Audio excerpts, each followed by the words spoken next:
All right, one second, you guys. Okay. Good morning and welcome to week 7, Legal Concepts Deciphered for Startups.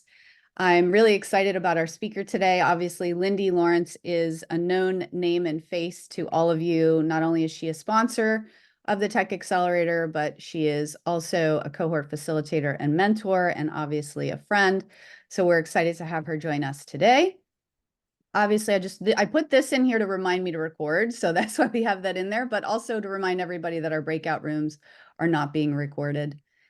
Also want to thank our sponsors, the U.S. Economic Development Administration, the Washington State Micro Enterprise Association, whom you will hear from next week at the next week's session, and then, of course, our amazing venture fund partner, the Portland Seed Fund.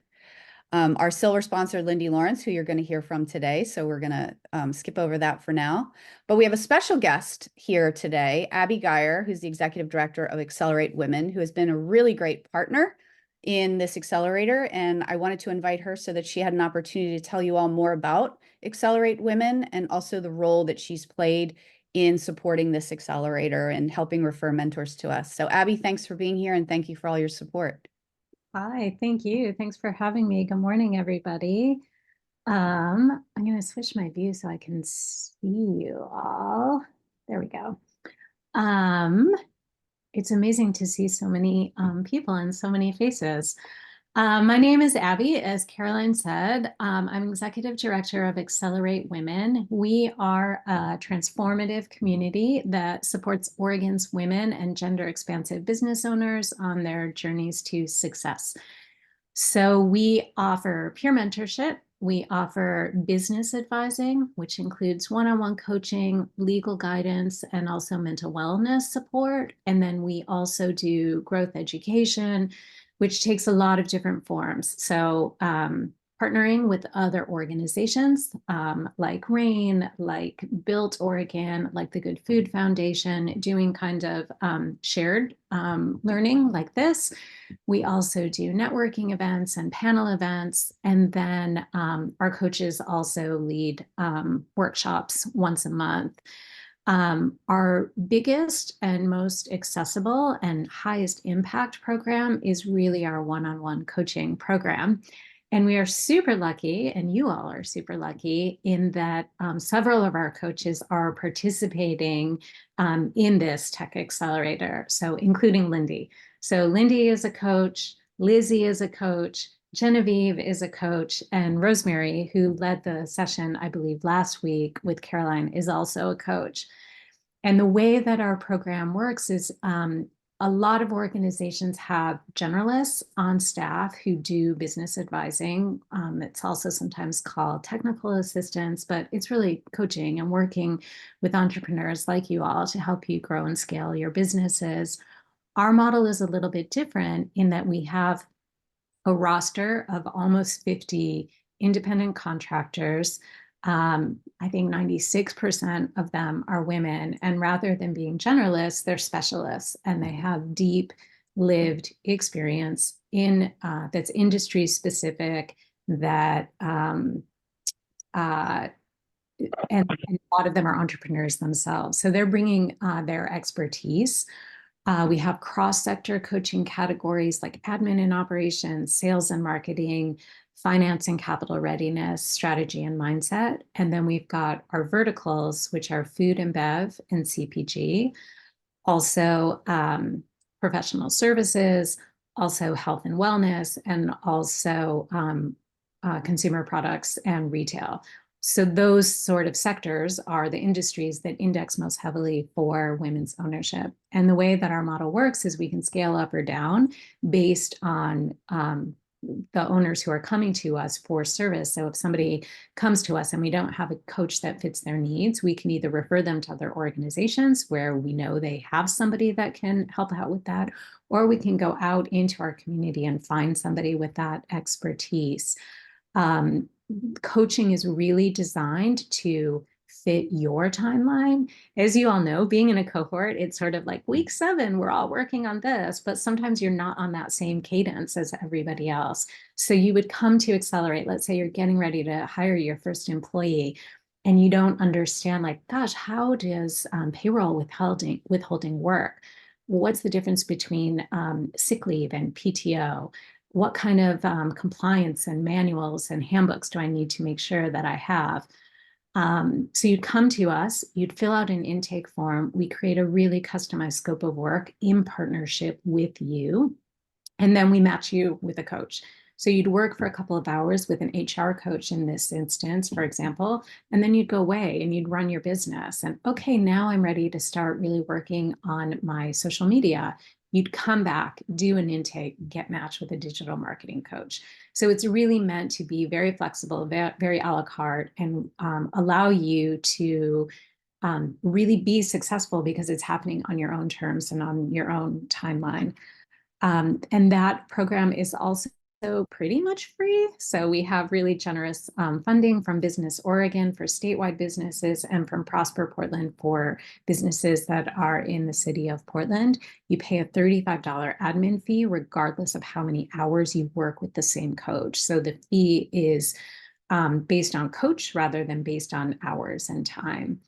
And that fee can also be waived if it presents a financial hardship. So really, it's just letting you all know for women and gender expansive owned businesses that are located in the state of Oregon, that this is a service that is available, that is accessible to you, including with some of the group facilitators and mentors that you're getting to know through this program. So you can, if you wanted to continue working with Lizzie or Genevieve, for example, you could then follow up with us to get connected for coaching services. The one caveat, and I'm not sure what stage all of you are in, but our programs are designed for businesses that have been ideally in operation for at least a year, and ideally with a product or service already on the market that's generating some revenue. So it's not about, there's no revenue threshold that you have to be hitting, but it is really about helping existing businesses to grow and scale. Great. Well, thank you, Abby, so much. I learned something new there. And if you want to drop in the chat how folks can get in touch with you and accelerate women, that would be wonderful. Thank you again for the partnership. You're welcome to stay as long as you'd like, or if you have to hop off. Yeah, I'll probably hang out for a little bit, and then Great. when you all go into breakouts, I'll dip. Excellent. Excellent. Thank you. Thank you. Great. Yes. Okay, I just wanted to remind you guys about where you can find all the resources, the slides, the video recordings, the homework assignments in your shared Google Drive. And today as I mentioned, we're on week 7, Legal Concepts Deciphered for Startups with Lindy Lawrence. And then next week we have Corey Wright, who's one of the pitch coaches, joining to talk about that next level deeper with investors. So today will be a great primer to that, focusing on the due diligence for startups, KPIs, and also how to put together a strong data room. We will then have a week break for Memorial Day, though I will miss you all and I will have separation anxiety, I'm sure. And then we'll come back and do the special session more deeper into raising capital before our graduation and demo day, which we'll talk more about later. So before I introduce Lindy to be your speaker today, I just wanted to share a little bit of some legal, I guess, advice around working with lawyers, having co-founded and been the CEO of 2 tech startups and having picked a bad lawyer and then many good lawyers. This information that I want to share with you about picking the wrong legal team is so important. And so I hope you guys pay really close attention, not only to this part, but obviously Lindy's part, because this is really important information that can sometimes be hard to find. And you can sometimes get misled, even from attorneys who present as business attorneys. So let's pretend for a minute we're all in the same startup and we're walking into our lawyer's office, and this is our lawyer. And I want you guys to either put in the chat or just unmute. You don't have to raise your hand. What does your gut tell you about this attorney? We're just making generalizations here. Throw anything out. Sorry? Looks distracted. Looks distractive, secretive, yes. High focus on sales, busy. Why are you hiding? Yes, he doesn't care. Old school, busy. Yes, yes. Untrustworthy. Also, like, is he smiling or what is he doing back there? And he's hiding behind all this pile of work, and papers are the priority. He wants to know. Yeah, exactly. He wants to know more. Okay, awesome. Okay, so I share this because this is just sort of an exaggerated example, but how important it is to trust your gut. You guys have heard me say, and others say, being an entrepreneur is not easy. If it was, everyone would do it. So you guys are already in this certain class of individual who's taking big risks to start something, grow something, create opportunity, solve problems. And as an entrepreneur, we have to trust our gut 80% of the time, 20% of data, 80% of gut.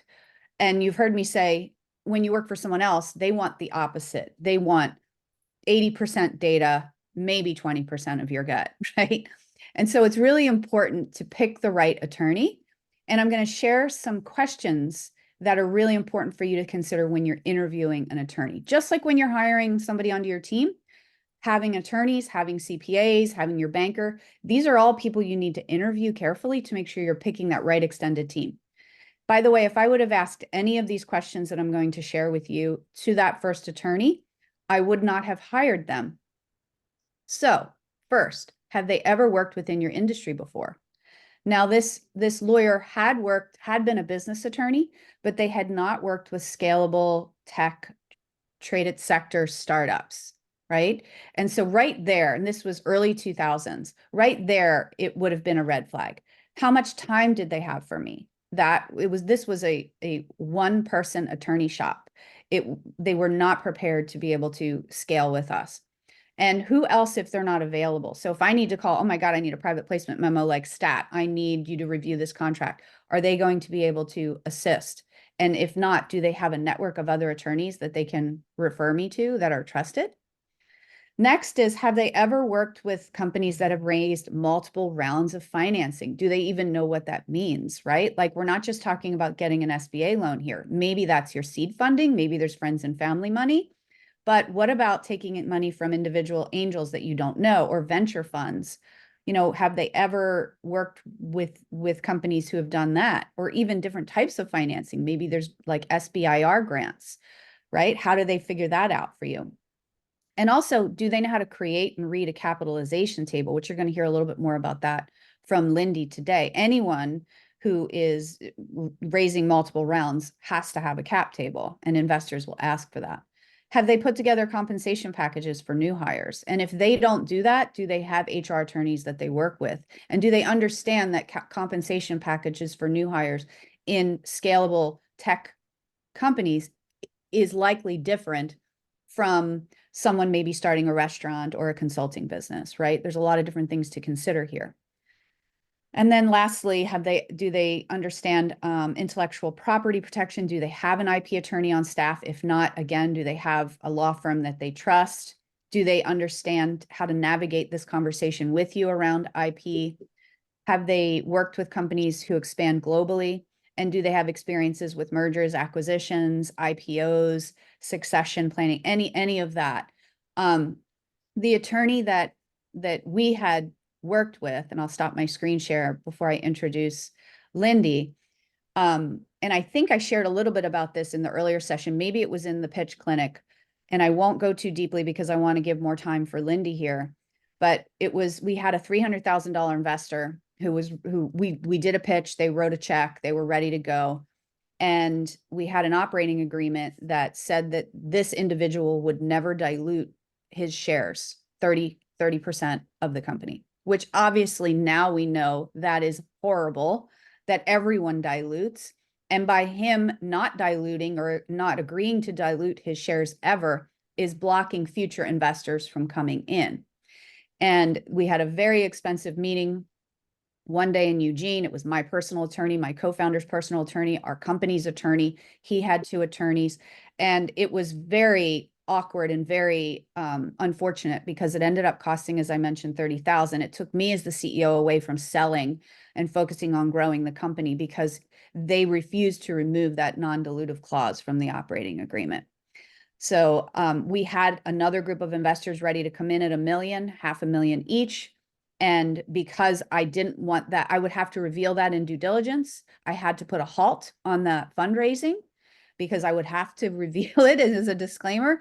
And as a result, we ended up losing that additional investment because it was 2008, and we all know what happened in 2008. So we ended up losing those investments. So long story to share, having the right attorneys is super, super important. And that's why we have Lindy with us today. So I'm going to hand it over to her. And I'll ask you guys just to stay muted if you could, unless you want to use the raise hand feature. But Lindy's here today to talk with us about, how to make sure that you are understanding all the legal concepts that can be deciphered for you.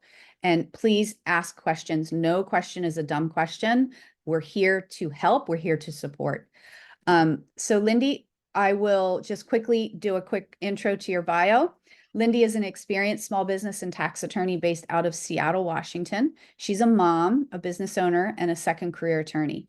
Lindy's expertise lies in guiding startups, nonprofits, and community organizations towards their aspirations, grounded by her conviction that legal work should uplift humanity and foster social justice. I love that part. Lindy is currently the owner and managing attorney of Rational Unicorn Legal Services, also our sponsor. Thank you, Lindy, for being here. I'll hand it over to you. Awesome. Thank you so much, Caroline. And thank you everyone for being here today. I love talking about this because my heart is really to educate, empower, and uplift our community. The more good information you have as entrepreneurs and business owners, the better you will be at running your business and achieving your goals. So, quick disclaimer, because I'm an attorney, we always have disclaimers. This is general information. This is not legal advice. And the idea is not for you to remember everything. The idea is for you to get a general overview of many of these things so that when the time comes when you're facing them, you will have some context and you'll be like, oh yeah, I remember that. I need to reach out, or I need to learn more about this, or I remember some red flags around this. So if you have questions, please ask. If you want to get in touch with us, there's plenty of time. But again, don't hold on too tight. I really encourage you to just absorb and do your best to understand this. A little bit about the firm. We offer business and nonprofit law in Washington, Oregon, and California. We have a team of 10 attorneys that includes a patent agent, a trademark specialist, as well as other intellectual property specialists. I am a tax and corporate attorney. I'm a second career attorney. I spent the first 20 years of my career in venture-backed startups. My first job was at Cranium in the late 90s, the little board game that took over the world there in the early 2000s. And then when Hasbro was sold, I joined the C-suite as the chief of staff for a Fortune 100 company. And so I have a lot of experience, not just seeing businesses grow from the ground up from a team of just a tiny group of folks to seeing what it's like to manage a Fortune 100 company and what that really looks like at every stage of the business.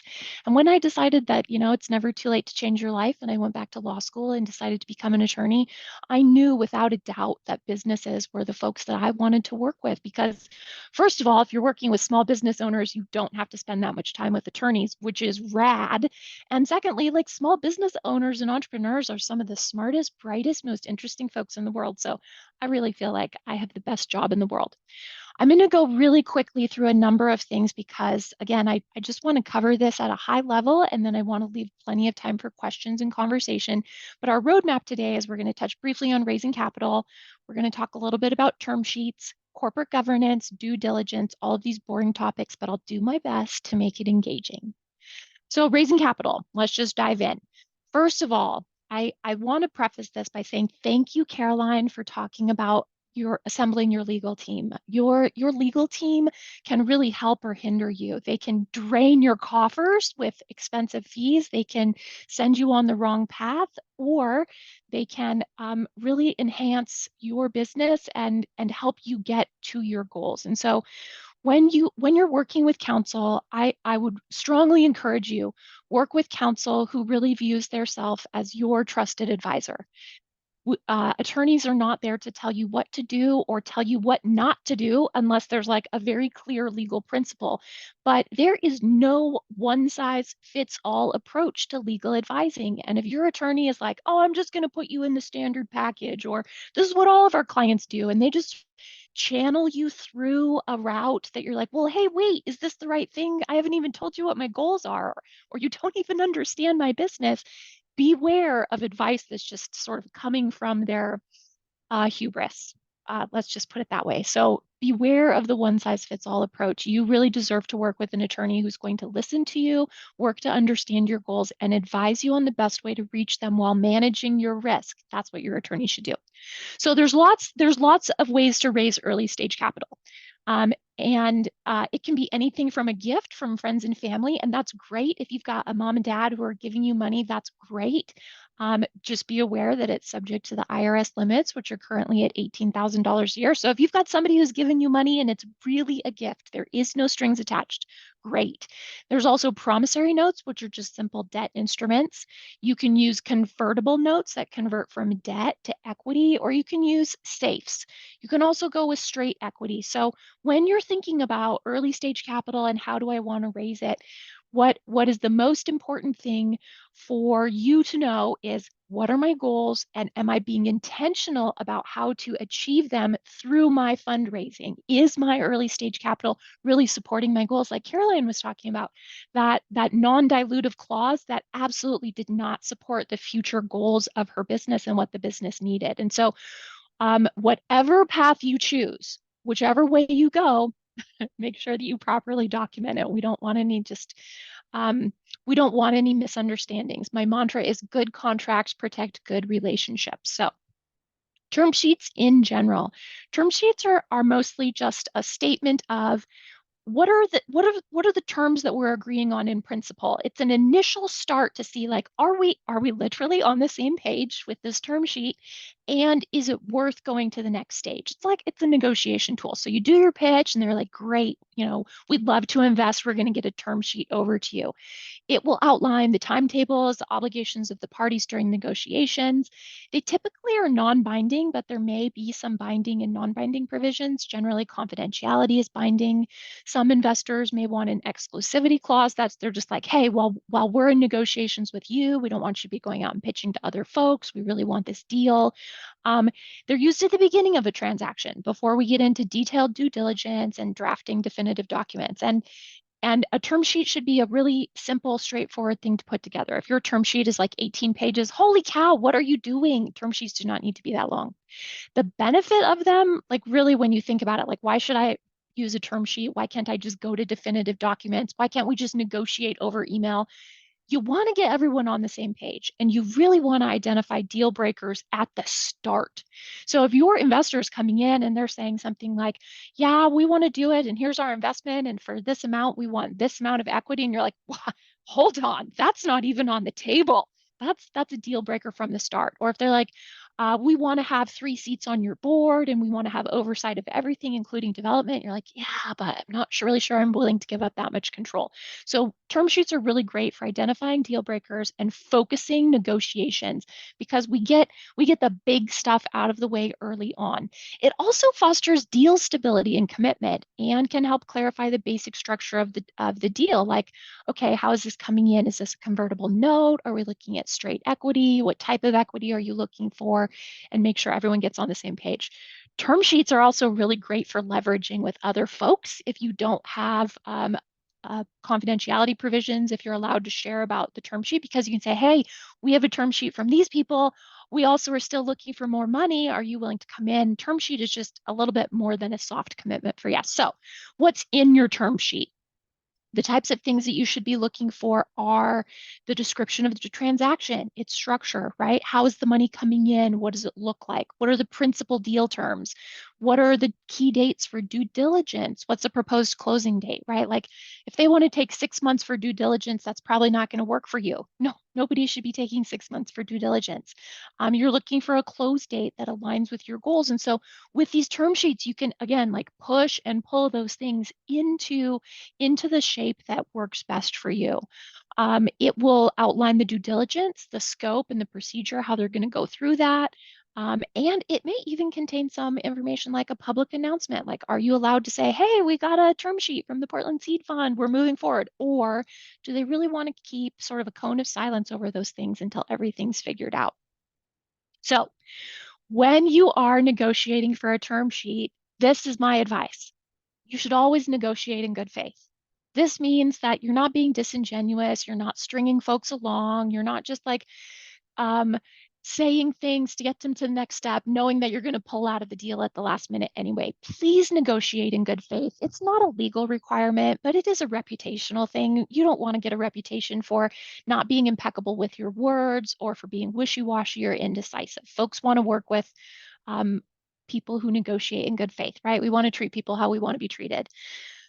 So when you're going through your term sheet, focus on the deal points, the significant deal points. Focus on the principle, defer the detail to later. Again, term sheets should be 1 or 2 pages, right? They should not be a long, lengthy, extensive document. State the principle, defer the detail, leave it for later. Don't get bogged down in those things. Get consensus on the high points and then worry about the ticky-tacky things later. Consider concessions carefully. While term sheets may not be binding, it almost creates this like moral obligation to honor it. And so whatever you're conceding, be aware that the impact may be bigger than what you can initially think. And so you're like, yeah, we just need to get the money in the door. I don't care about these concessions.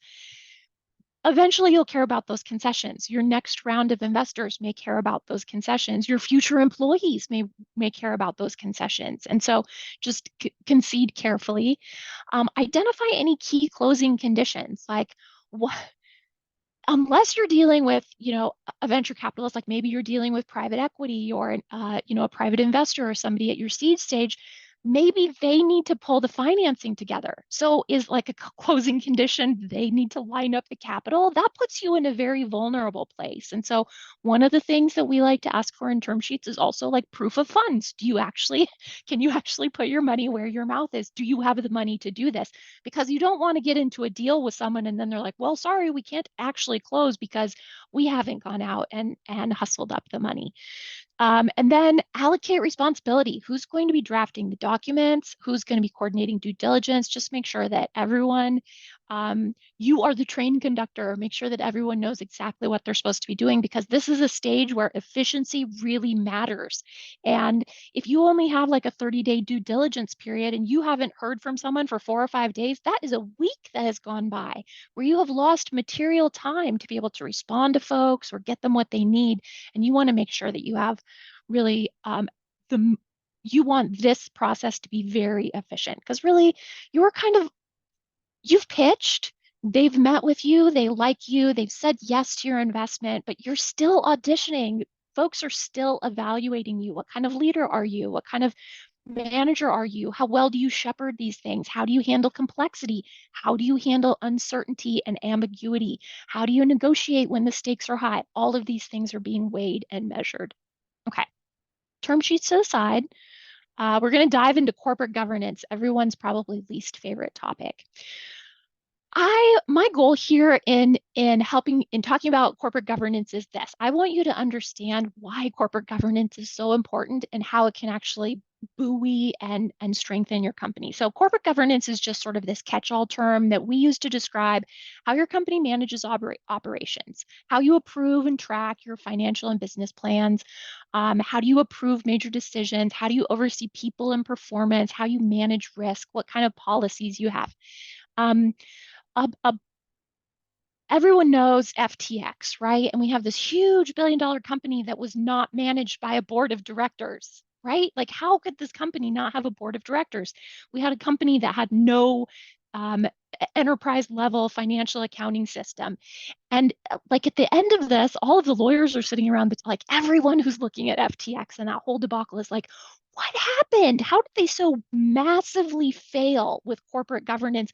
And why did nobody notice this? Like, did nobody say, hey, who's your board of directors? Show me your finance system. Walk me through how you receive investments and how you track your money. Tell me how major decisions are made. And so I, we unfortunately have too many examples of high profile entrepreneurs that have crashed and burned, but use it as a cautionary example of what not to be. And I will just say this as well. In my perspective, investors have had enough of like wacky personalities, and they're looking for fundamentals. they want to know that when their investment goes into your company, it's going to be well managed. It's going to go for the purpose that it's intended, and they have adults at the wheel who are keeping this train on the track. So why does corporate governance matter? It builds trust. If they can see that your backroom things, the folks that you keep behind a curtain that nobody is coming in to inspect, if that is all clean and neat and tidy, it builds trust. It also indicates a lower risk of mismanagement and fraud. It demonstrates that you are really committed to protecting shareholders and your investors. And it suggests that you're likely to have sustainable long-term prospects. It leads to better decision making, but probably the number one reason that I want to make sure your corporate governance is airtight is that it will result in more favorable terms from investors, because well-managed companies are perceived as less risky. And so that's what we're trying to do. We're trying to get the investor to yes. And the way that we do that is by showing them what a great opportunity it is. And also, not only do we have all this upside, but we have very little downside. I'm not sure if you can hear my puppy, but he is having a good time barking out the window. Okay, we're almost done. Like, wow, we're going through this so quickly. This is great. All right, so due diligence. This is where you really have to like pull back the curtain and show folks what's going on. And like I mentioned before, what you do is who you are. You are not what you say you do. You are not what you project in your pitch deck. What you do, what you actually do in your company, that is who you are as a company, and that's your corporate culture, and your values is demonstrated by the actions that we take. And so the goal of the due diligence process is really to help your investor gather information, right? Let's see what is really important about your company and your innovation that they need to know. They're going to analyze and verify it. They're going to drive the car. They're going to kick the wheels. They're going to look under the hood. They are going to talk to your advisors. They may talk to, they're going to talk to you as founders. If you have employees, they'll talk to them. They'll talk to your developers. They're going to ask all kinds of questions that you wish they wouldn't, like, what keeps you up at night? And what do you see as the number one risk here? And, what are the things you're not telling us? And, they're looking for you to be candid and forthright. And at the end of the day, really the goal is, are we making a good decision? Is this as good as what you pitched? And is investing in you a smart move? Cap tables. This is a big part of the due diligence process, because when many folks get to this stage, they have assembled a whole potpourri of friends and family, angels, pre-seed. When you're looking at venture-backed finance, you're all of a sudden, like, you're built on all of the goodwill of mom and dad, your friends, the people who believe in you the most, and you need to put that on a cap table, because your investor is going to be like, show me who's the cap table, who else are we working with? And the goal is to have a really clean cap table. um, we can talk about some strategies to do that. Perhaps you put your friends and family into like a friends and family fund, so they show up as like one line on your cap table versus like 9 or 10 different lines.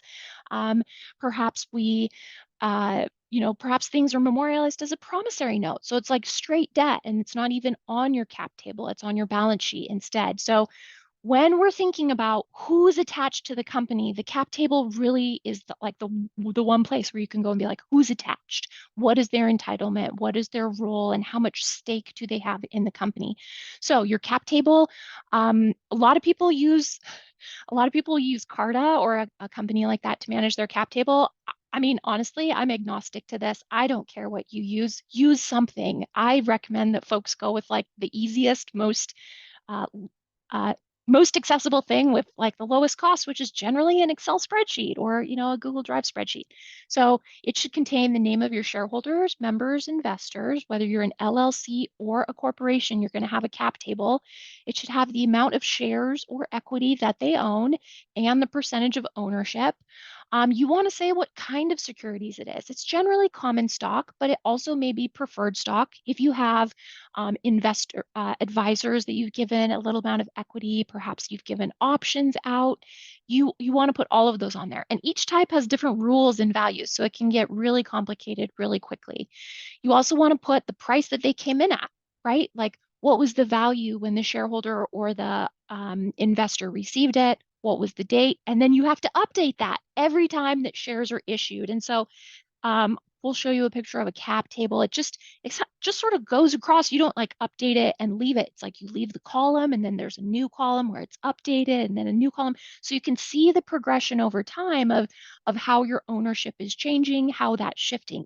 And a good cap table will help you forecast, like, when we bring in that next round, what's it going to do to the existing folks, especially what is it going to do to you as a founder. Founders know the most important thing that you have as an owner of your company is equity, because equity gives you management, control, and decision making. Equity, it's like land, right? Superman, they're never creating more land, right?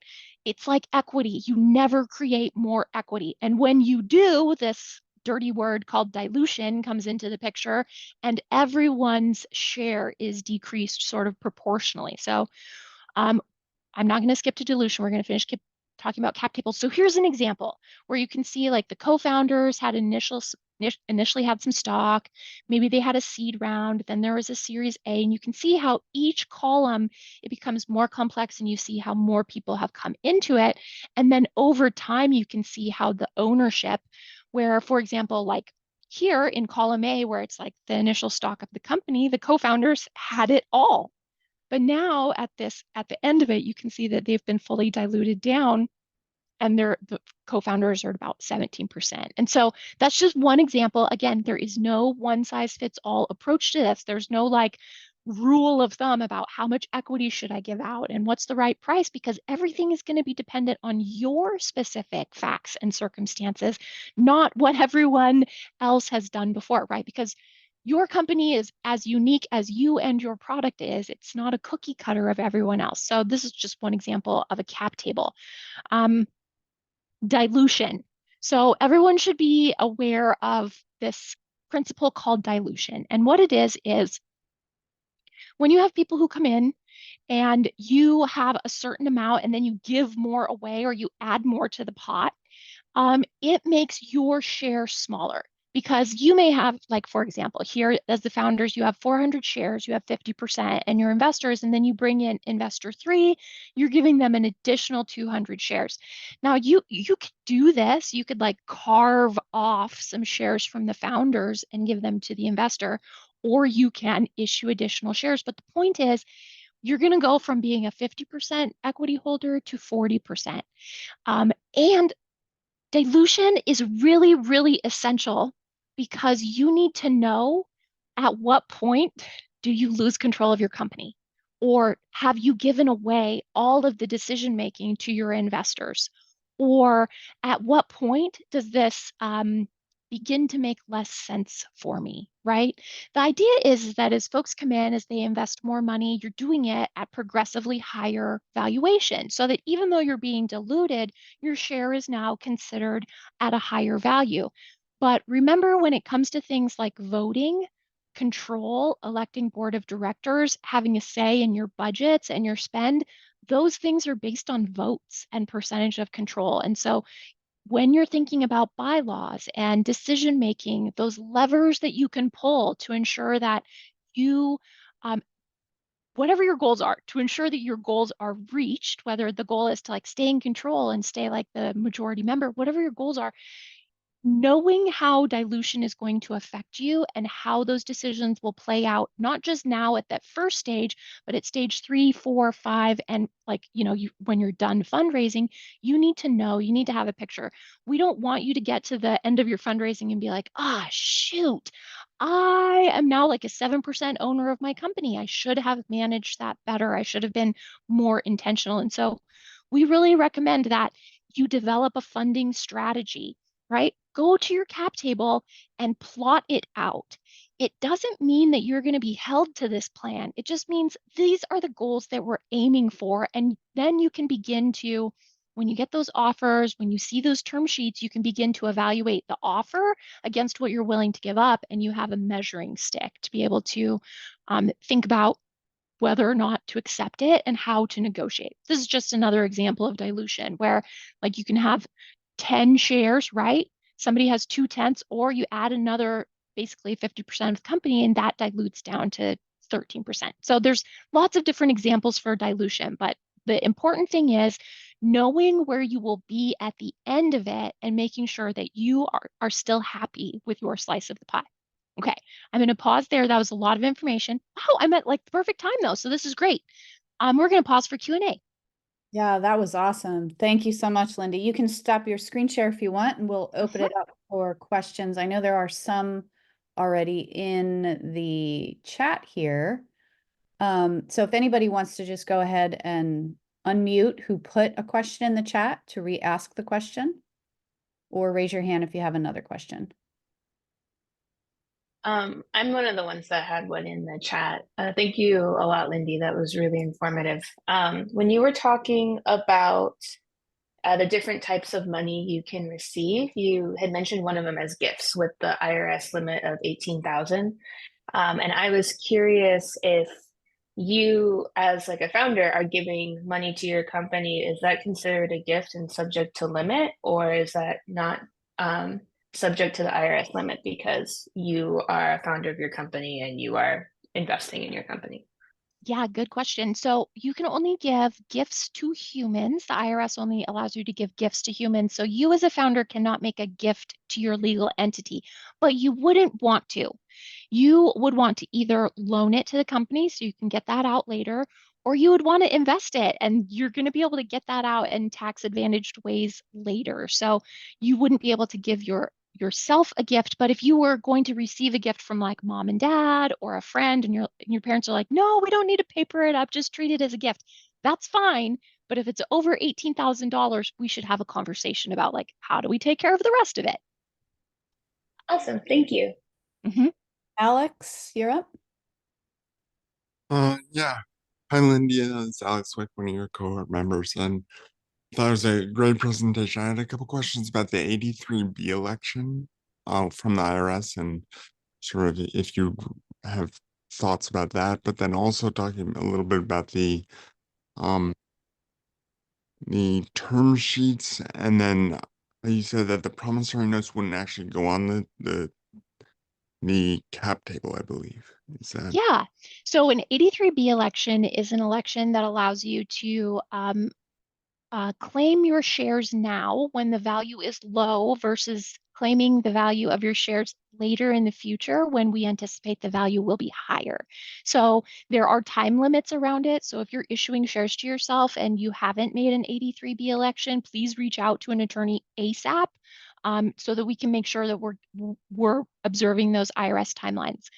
A promissory note, like you said, a promissory note is straight debt, and it can either be really simple, like seriously, the terms can be so simple. Like it could be a 10-year promissory note with no payments, it just accrues interest and then has a balloon payment. And you're like, in 10 years, we'll have figured this out and we'll have the money to pay it off. But it doesn't go on your cap table because it's just debt. Debt is not an equity holder. Debt does not give anyone the ability to vote or have a say. You just have to pay them back, right? So. Great. Was Thank that you. it, Alex? Okay, great. Yeah. Good Thanks. question, Alex. Kiona, you're up. Hi, Lindy. Hi. Yeah, had a question on working backwards from your cap table. Is there like a goal to keep in mind about your percentage? Like I'm thinking 51% so you can still have ownership over the company, and how far in the rounds should we plan out? Yeah, good question. Again, there's not a one size fits all approach to this, but there are good principles that you might want to keep in mind.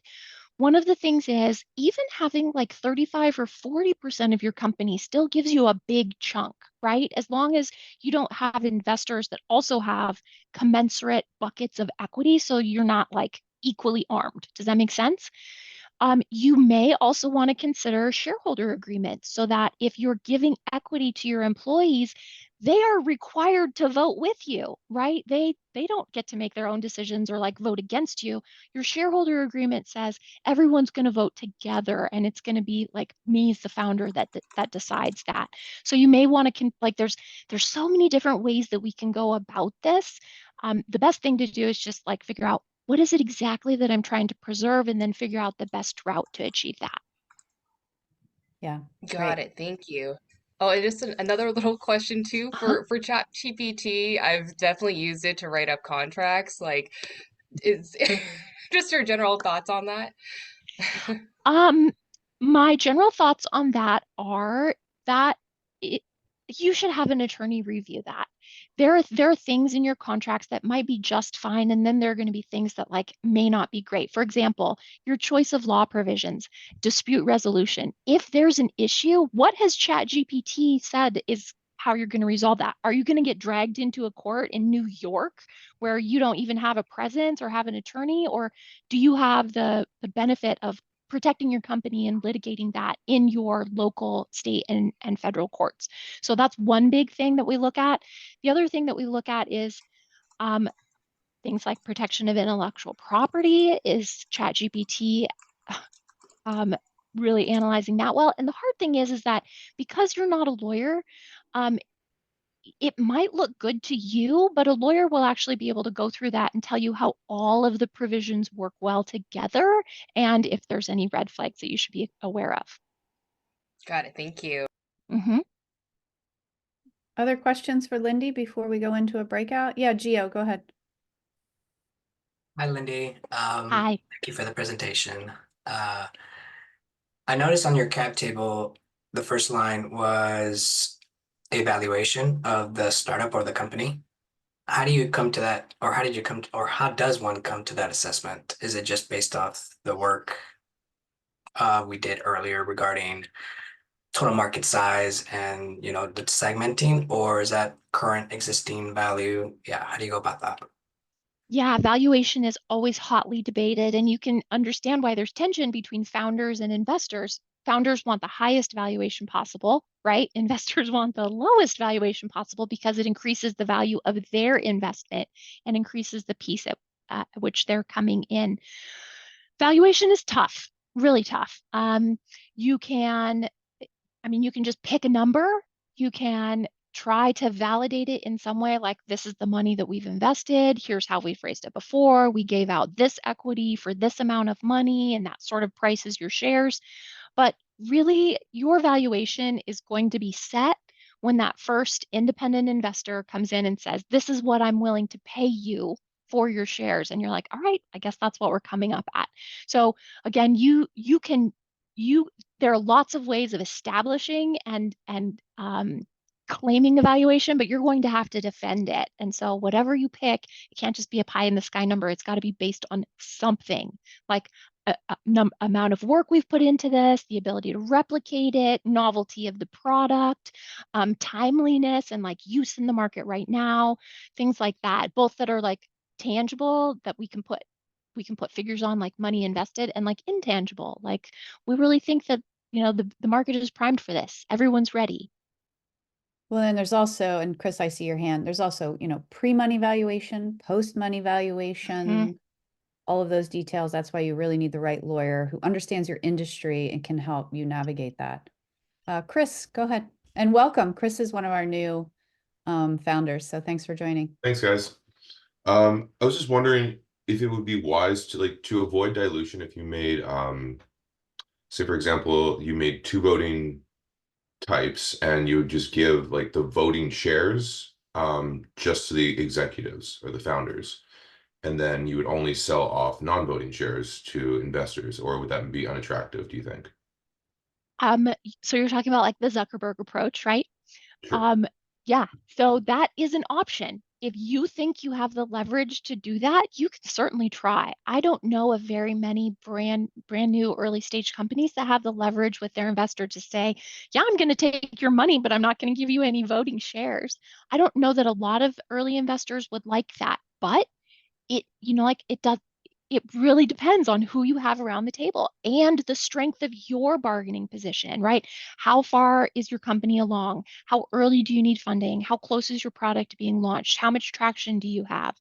How much market validation do you have? Is it not just commercially feasible, but economically viable? All of those important questions. And if you can put green check boxes over most of them, you've got a lot more leverage than somebody who's like, I just have an idea and a website. Like that's all I have is an idea and an app name, right? So The more that you have, the greater leverage you have to put mechanisms like that in place. And if you can do it, I highly recommend at least trying, because the outcome's guaranteed if you don't try. Your investors will negotiate if they don't like it. Okay, cool. Thank you very Yeah. much. So Lindy, you talked about corporate governance and how important that is. And can you share, are those like actual tangible documents, right? Like how you approve decisions, how you manage your operations, how you manage risk? What guidance do you have around establishing corporate governance? So corporate governance is both documents, tangible things like your bylaws or your operating agreement, your investor documents, your safe notes, your cap table, but it's also procedural. For example, if somebody says, how do you make decisions? And you say, well, we have three of us founders who are there, and we sit down and we talk about the pros and cons and we weigh it and we look at all of these different things, and that's how we make decisions. Well, how do you deviate from your product plan? How do you decide like to pursue something versus not pursue something? If you can paint them or speak articulately to the process that you work with, not just, well, we sleep on it and see how it feels, or we throw darts and see which one wins, right?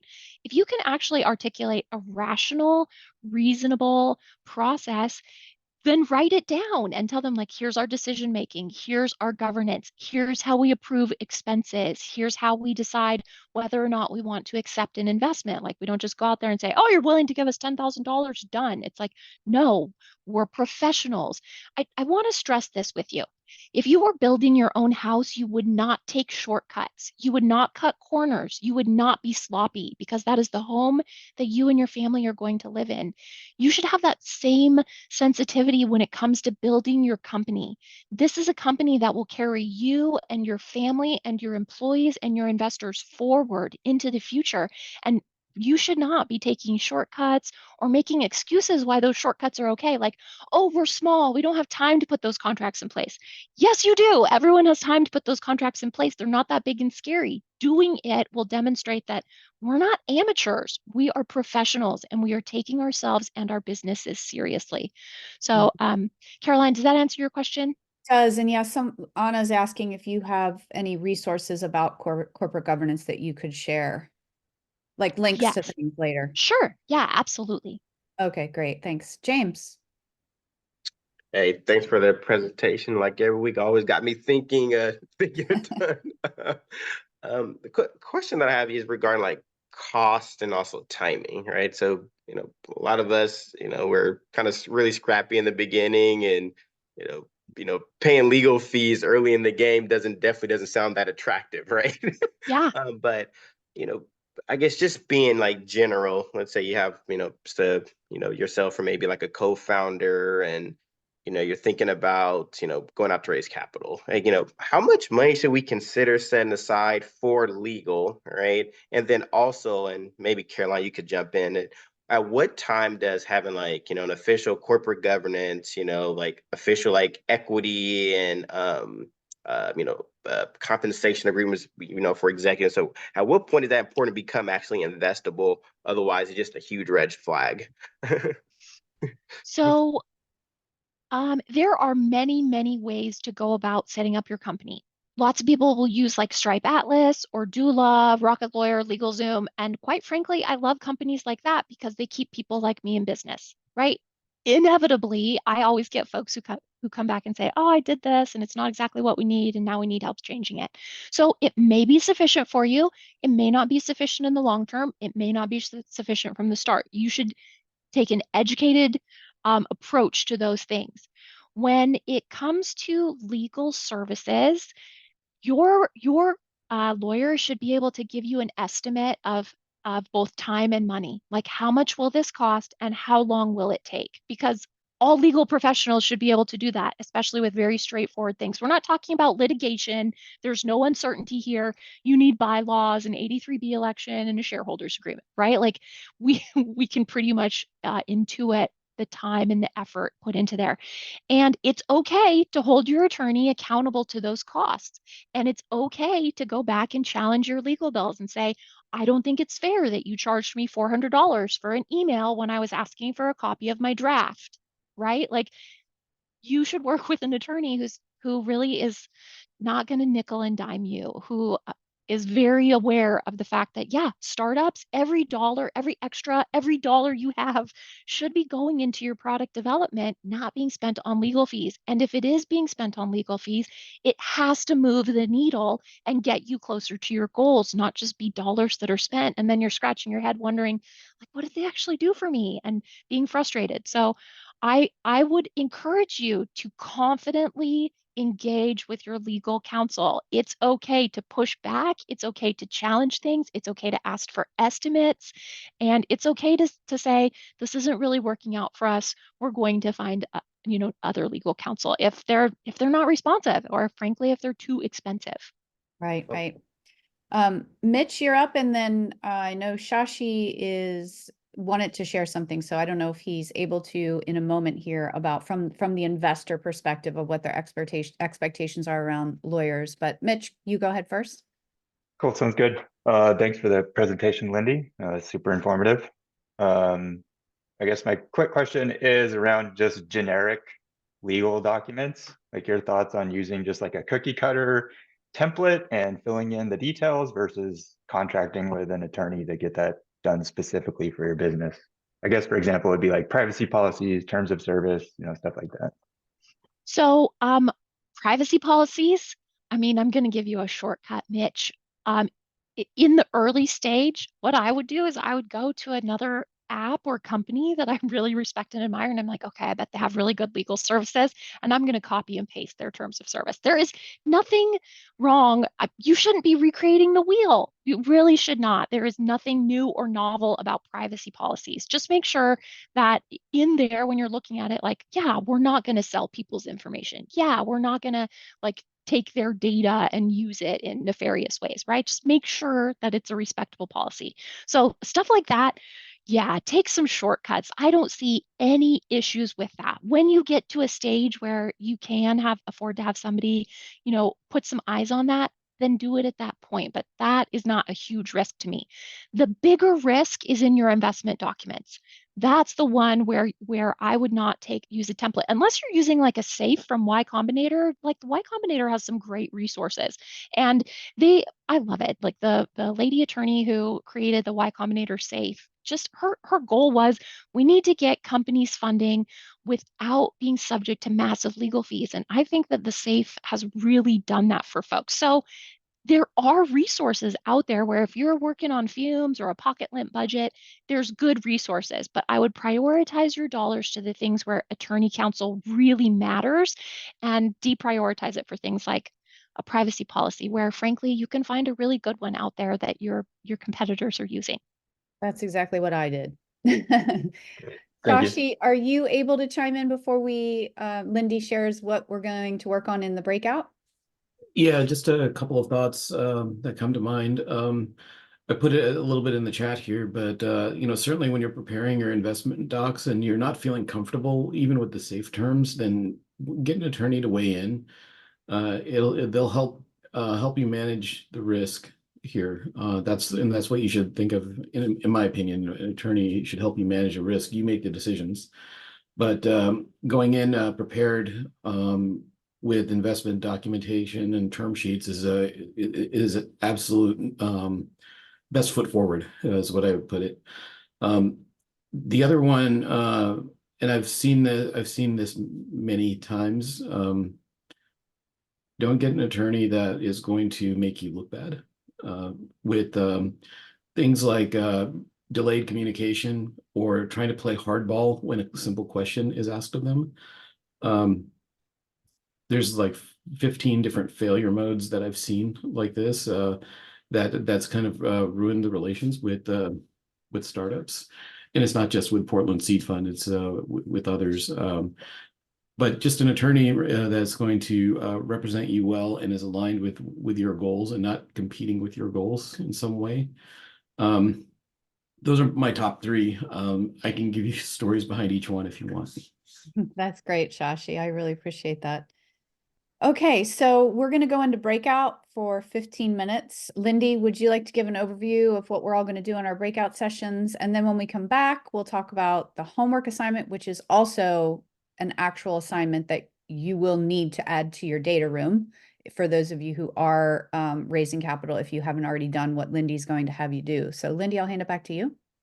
Yeah, thanks. So in our breakouts today, what I would like everyone to chat about is just identify one legal item or task that you need to do or develop that will take you to the next level. Like, what's that thing that you feel like is blocking you? And then let's just collectively decide, yes, we're going to solidarity work and get these things done. So that's the breakout. Great. Excellent. Okay, I'm going to open up the breakout rooms. And for the new folks, what's going to happen is in the bottom, if it doesn't pop up for you, in the bottom bar, you should see either breakouts or the little ellipsis, the 3 little dots that says more. You would click on that, open breakout rooms, and you will see rooms 1 through 10 with the first name of the facilitator. Araba, I think we were putting you in with Paula. Chris, you should probably join room 1 with Shashi. So we'll open them up and you'll have 15 minutes and then there'll be a 60-second countdown. Then we'll see you in about 15 minutes. So have a good time, everyone. And thank you, Lindy. That was great. You bet.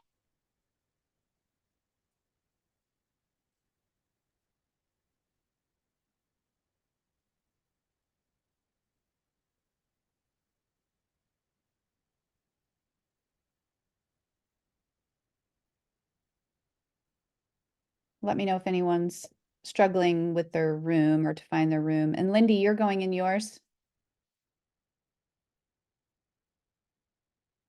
Oh. I don't see it. Caroline, I'm confused again. Am I with you still or? You're with, you're in, Breakout what room. I was, what found was it. my group? 2? 2. Yep, you'll join Other- 2.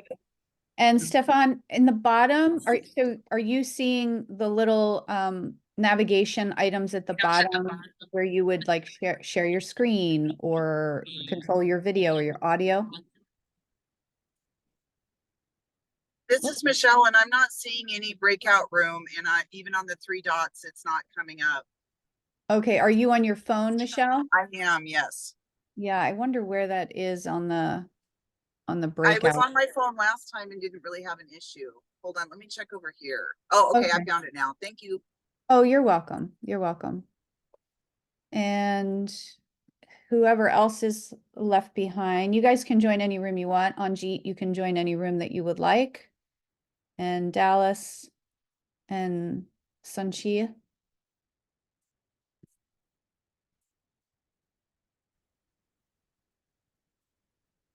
Maybe you guys stepped aside for a moment.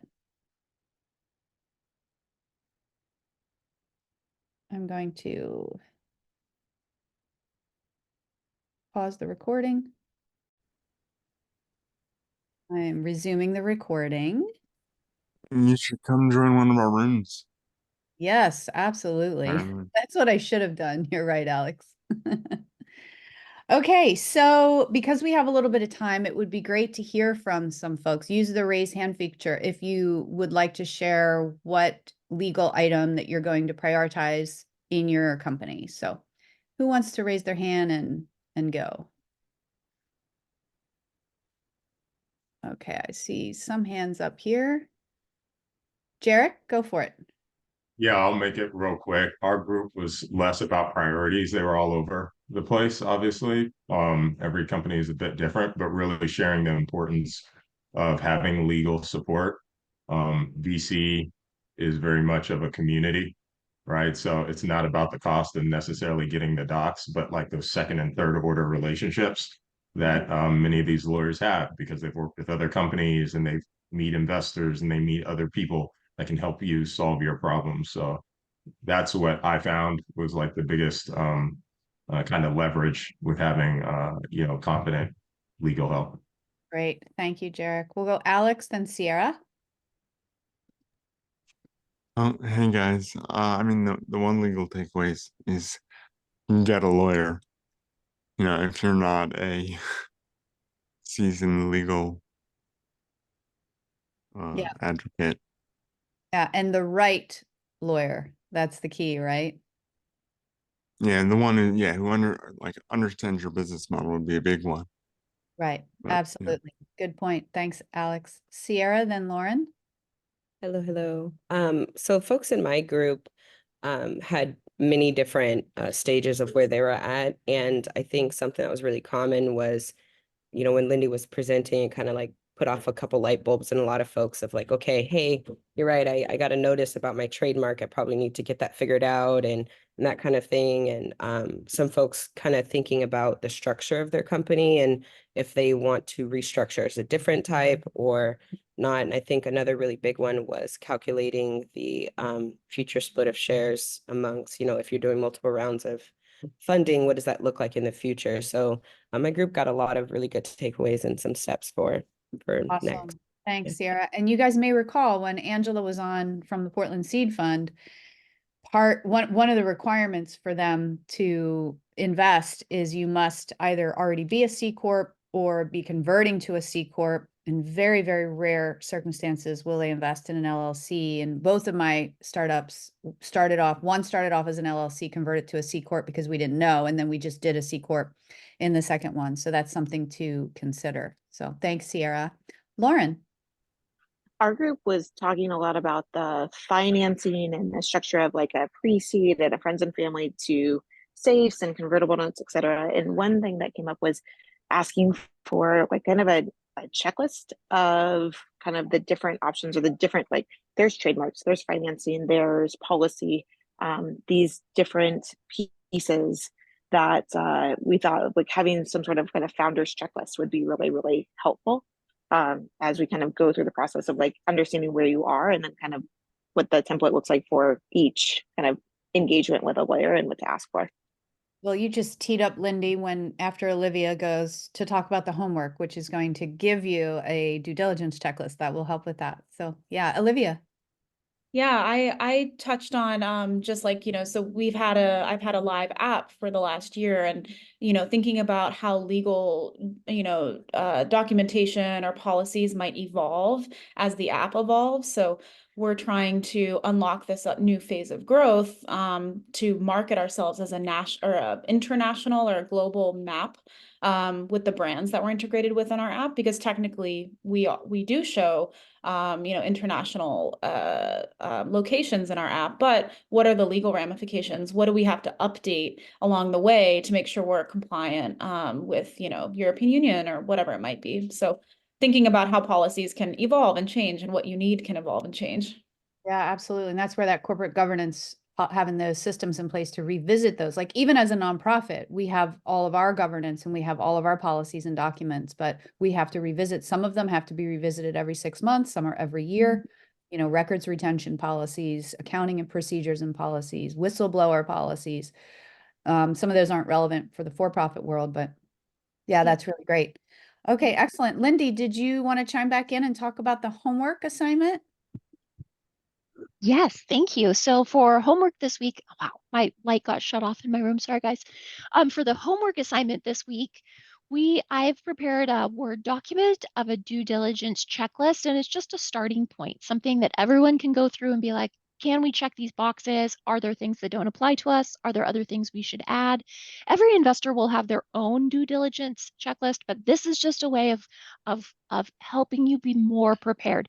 Because when folks are ready to fund you, you want to be able to run towards that, not be like, oh, I have to spend all this time putting my due diligence together. So have your house tidy before people want to come over is sort of the bottom line here. Awesome. And that's a document that you'll send to me so that I can include in the follow-up, and then we'll also put it in the resource folder, correct? Correct. Awesome. I Great. love that checklist. That makes everything very easy. So thanks, Lindy.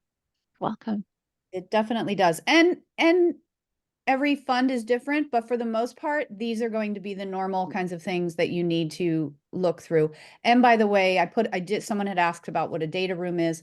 Our speaker next week, Corey Wright, is going to be talking a lot about the data room. But I put a link in, and that's where you're going to really keep those docs so that you have one area to share with investors, because if they get to the point of asking for your data room, that's awesome. That means that they're super interested in digging deeper into your bylaws and all of your documents that you have. But I want to let's give a round of applause to Lindy. So unmute and, you know, so that she gets to hear Thanks everyone. I see your hands. That's good. Yeah. Thank you. Thank you. It's nice to hear the audio of the appreciation as well. So great job. Thank you for sharing today. As we're summarizing here, I will share a couple final slides. You all should have already been invited to Lindy's Open Mentor Hour Tuesday at noon. I already saw that about 50 of you have already accepted, which is great. So you're going to have a good group there, Lindy. I will be in DC for another project that I'm working on. So Lindy has her own Zoom that she'll be using for that. So thank you for hosting that. Bring your questions. Next week, Corey Wright, as I mentioned, he's been a part of a fund now in Germany. He is from Corvallis. He actually still holds like the largest capital raise of a Kickstarter for his one of his gaming companies that he did. And then now is coaching and mentoring other startups and making investments in startups. He's going to talk about more in the due diligence process, the KPIs, and the expectations that investors have. So that'll be coming up next week. A reminder of our graduation criteria, because we're so close now. We're only a few weeks away. 7 of the 10 sessions, half of the open mentor hours, half of the homework assignments. Those who are fund ready, of course, will get referred over to our friends at the Portland Seed Fund, who are reserving almost $5 million for investment. Again, their average investment size is about 100K.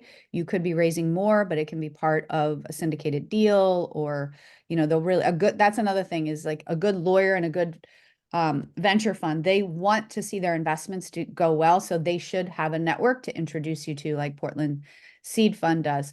I also want to let everybody know who filled out the pitch eligibility form. I've gone through them all. I will be reaching out to all of you. Thank you for sharing your slides, so that Anjit, who is also on the call, and then Corey, who will be next week, and myself, we will be making assignments. You'll hear from me definitely by Monday, Tuesday of next week, probably before Monday, because I'll be in DC. And to let you know, if you're eligible for the pitch coach, and if you are, then I'll introduce you so that you can get on the Calendly links with the pitch coaches.